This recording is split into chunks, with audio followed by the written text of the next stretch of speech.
राधे राधे, जय श्री कृष्ण। आप देख रहे हैं तिलक पत्रिका। मैं हूं आपके साथ सुशील गोस्वामी। भारतवर्ष की अगर हम सभ्यता की बात करें तो हमारी संस्कृति और सभ्यता नदी किनारे की सभ्यता रही है। आदिकाल से ही देखें तो जो नगर, शहर, कस्बे सभी नदी के किनारे हुआ करते थे। आज भी युग परिवर्तन हुआ है, समय का बदलाव, लेकिन फिर भी अधिकांश नगर, शहर, महानगर सब नदी, समुद्र के किनारे बसे हुए हैं। लेकिन वर्तमान में अगर नदियों की बात करें तो अधिकांश नदियां दुर्दशा को प्राप्त हैं। भारी प्रदूषण जल में हो चुका है और बहुत सी ऐसी नदियां हैं जिनका जल तो पीने योग्य तो दूर, स्नान करने योग्य भी नहीं रहा। ऐसी नदियों में से एक है हमारी आस्था का केंद्र और प्रमुख नदियों में शुमार यमुना। जी हाँ, हम उसी यमुना की बात कर रहे हैं जो भगवान श्री कृष्ण की पटरानी कही जाती हैं, सूर्यदेव की पुत्री हैं और शनि महाराज और यमराज की बहन है। यमुना का सनातन धर्म है। जिस तरह से गंगा माँ का महत्व है उसी तरह यमुना का महत्व है। यमुना को पतित पावनी कहा गया है। ब्रज में बात करें तो यमुना जी का विशेष महत्व है। ब्रज के जितने भी प्रमुख तीर्थ हैं, मथुरा हो, वृंदावन हो, गोकुल, महावन, सभी यमुना के तट पर बसे हुए हैं। करोड़ों श्रद्धालु प्रतिवर्ष यहाँ आते हैं, यमुना में स्नान करते हैं, आचमन करते हैं, पूजा करते हैं, क्योंकि ये भगवान श्री कृष्ण की पटरानी हैं और पूज्या हैं। लेकिन बड़े दुर्भाग्य की बात है कि पिछले करीब 2.5 दशक से यमुना प्रदूषण को प्राप्त है। यमुना जी का जैसा कि शास्त्रों में और इतिहास में उल्लेख है कि उत्तराखंड के हिमालय के क्षेत्र में यमुनोत्री से यमुना नदी का उद्गम है, प्राकट हुआ है और वहाँ से कल कल बहती हुई उत्तराखंड के बाद फिर मैदान में और हरियाणा, फिर दिल्ली, फिर उत्तर प्रदेश होती हुई ये प्रयागराज में संगम में जाकर गंगा में विलीन हो जाती है। तो यमुनोत्री से लेकर प्रयागराज तक का 1376 किलोमीटर का यमुना का ये प्रवाह क्षेत्र है और इसमें वो तमाम शहरों को स्पर्श करते हुए गंगा जी में विलीन होती है। लेकिन अब जैसे ही ये यमुना नदी दिल्ली के नज़दीक पहुंचती है, वजीराबाद पर पहुंचने के बाद ही इसका जो स्वरूप है, इसका जो जल है, भारी प्रदूषित हो जाता है। और दिल्ली का जो 22 किलोमीटर का लगभग जो क्षेत्र है उसमें तो भारी मात्रा में प्रदूषण यमुना में विलीन हो जाता है। इतने सीवेज, कल कारखानों का पानी, सीवर का पानी, ये सब उसमें डाला जाता है और फिर यमुना एक तरह से विलुप्त हो जाती है। ब्रज में जो यमुना का जल आता है, आप देख रहे हैं इस वक्त हम वृंदावन में हैं और ये यमुना का वो ही तट है जहाँ कभी द्वापर में भगवान राधा कृष्ण गोपियों के साथ अपनी लीलाएं किया करते थे।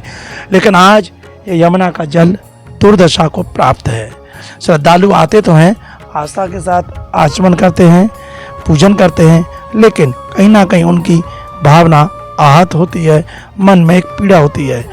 इस यमुना जल की शुद्धि को लेकर तमाम संत, महात्मा, सामाजिक संस्थाओं ने आंदोलन किए, धरना प्रदर्शन किए, लेकिन उसका कोई सार्थक परिणाम नहीं निकला।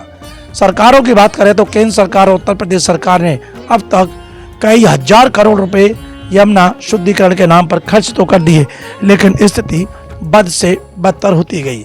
जैसा मैंने कहा कि 22 किलोमीटर जो दिल्ली का है, वजीराबाद से ओखला तक का खेत, उसमें भारी मात्रा में प्रदूषण इसमें विलीन होता है।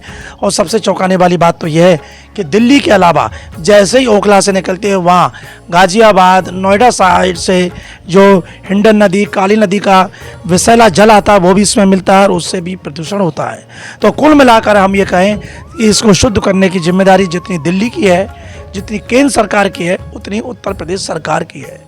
पिछले 1.5 दशक से इसको सुधार के लिए, इसके शुद्धिकरण के लिए जो प्रयास किए गए वो अपने मुकाम तक तो नहीं पहुंचे। लेकिन अब जब दिल्ली में जिस तरह से सत्ता परिवर्तन हुआ, केजरीवाल की सरकार गई, रेखा गुप्ता ने दिल्ली के सीएम पद की कुर्सी संभाली, उन्होंने अपना संकल्प दोहराया कि यमुना जल को हम शुद्ध करेंगे और सरकार में आते ही उन्होंने कुछ चौंकाने वाले कार्य किए। यमुना में कई मशीनें उतारी गईं यमुना के जल को शुद्ध करने का। दिल्ली में उसमें जो कचरा है, जल कुंभी है, रोजाना जो भारी मात्रा में प्लास्टिक नालों से बहकर आती है, उसको काफ़ी संख्या में उन्होंने बाहर निकाला। तो कहीं ना कहीं दिल्ली सरकार ने जिस तरह का जो प्रयास शुरू किया और उसके बाद जो यमुना नदी के शुद्धिकरण को लेकर उत्तर प्रदेश, दिल्ली और केंद्र सरकार के जो मंत्रियों की बैठक हुई, उससे एक बार फिर उम्मीद जगी है कि जल्दी यमुना प्रदूषण से मुक्त होगी, यमुना का जल शुद्ध होगा। और जैसा ब्रजवासियों की, संत महात्माओं की जो आस्था है, जो उम्मीद है, जो विश्वास है कि एक बार फिर से यमुना का वही निर्मल जल कल कल करता हुआ ब्रज में होकर बह के आए, और फिर यहाँ के जो मंदिर देवालय उनमें जिस तरह से यमुना जल से भगवान की पूजा अर्चना होती थी, एक बार फिर से शुरू हो। अब देखना यह है कि लोगों की जो मांग है सरकार से, जो उनकी आस्था है, जो उनकी पुकार है कि हमारी आस्था का केंद्र यमुना, जिसको कि एक मृत नदी घोषित कर दिया गया है, ये पुनर्जीवित हो, पानी स्वच्छ हो, इसमें गिरने वाले जो नाले हैं उन पर रोक लगे। मैं आपको बता दूं कि यमुना शुद्धिकरण को लेकर ब्रज के महान संत रमेश बाबा ने 2010 में जो आंदोलन शुरू किया था, यमुना मुक्तिकरण अभियान, उस समय उन्होंने दो ही मांगे रखी यमुना शुद्धिकरण को लेकर कि एक तो यमुना में यमुना का मूल जल, जो कि हरियाणा के हथनी कुंड बैराज पर रोका हुआ है, वहाँ से उसको खोला जाए, और किसी नदी को जीवित रखने के लिए जो जल नीति है उसके अनुरूप उसमें कहीं भी अगर जल नापा जाए तो वहाँ जो 10 क्यूबिक पानी हर समय उसका होना चाहिए, तो उतना पानी यमुना में, यमुना का मूल जल छोड़ा जाए, तो उससे कहीं ना कहीं पानी स्वच्छ होगा। दूसरा, यमुना में जहाँ भी, चाहे दिल्ली हो, फरीदाबाद हो, मथुरा वृंदावन हो, या आगे कहीं भी जो नाले सीधे डाले जा रहे हैं वो सीधे यमुना में ना हो, उसके पानी को रोक कर पहले ट्रीटमेंट प्लांट के जरिए उसको स्वच्छ किया जाए, और उस पानी को फिर यमुना में डालने के बजाय किसानों को खेती के लिए नहर बम्बों के माध्यम से दिया जाए।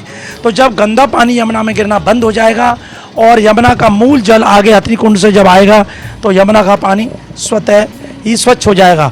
इसका देखिए जीता जागता उदाहरण है, जब 2020 में कोरोना आया, लॉकडाउन हुआ, सभी फैक्ट्रियां, कल कारखाने बंद हो गए, उनका केमिकल का विषैला पानी यमुना में गिरना बंद हो गया, तो अपने आप ही यमुना का जल शुद्ध हो गया।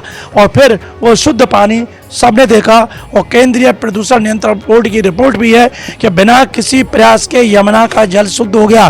तो उन्होंने इस बात को स्वीकार किया कि यमुना का पानी जो गंदा होता है, वो जो फैक्ट्रियों का जहरीला विषैला जो केमिकल युक्त पानी है, वही यमुना के पानी को गंदा करता है। इसके पीछे वैज्ञानिकों ने तथ्य भी दिए कि यमुना के जल को शुद्ध करने के लिए इसमें तमाम ऐसे जीवाणु और जलचर होते हैं जो गंदगी को स्वतः ही खत्म कर देते हैं, वो अपना भोजन के रूप में प्रयोग करते हैं। लेकिन जब केमिकल का पानी डाला जाता है, रसायन का पानी आता है, विषैला पानी आता है, तो उससे वो जलचर, वो बैक्टीरिया, वो स्वतः ही नष्ट हो जाते हैं, मर जाते हैं। तो फिर इस पानी में जो गंदगी है उसको फिर कौन स्वच्छ करेगा?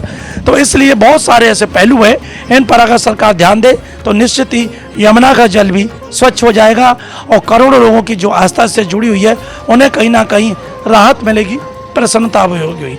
अब देखना यह है कि केंद्र सरकार, दिल्ली सरकार, उत्तर प्रदेश सरकार, हरियाणा सरकार और उत्तराखंड सरकार, ये 5 सरकार इससे जुड़ी हुई है यमुना जी के जल को स्वच्छ करने में।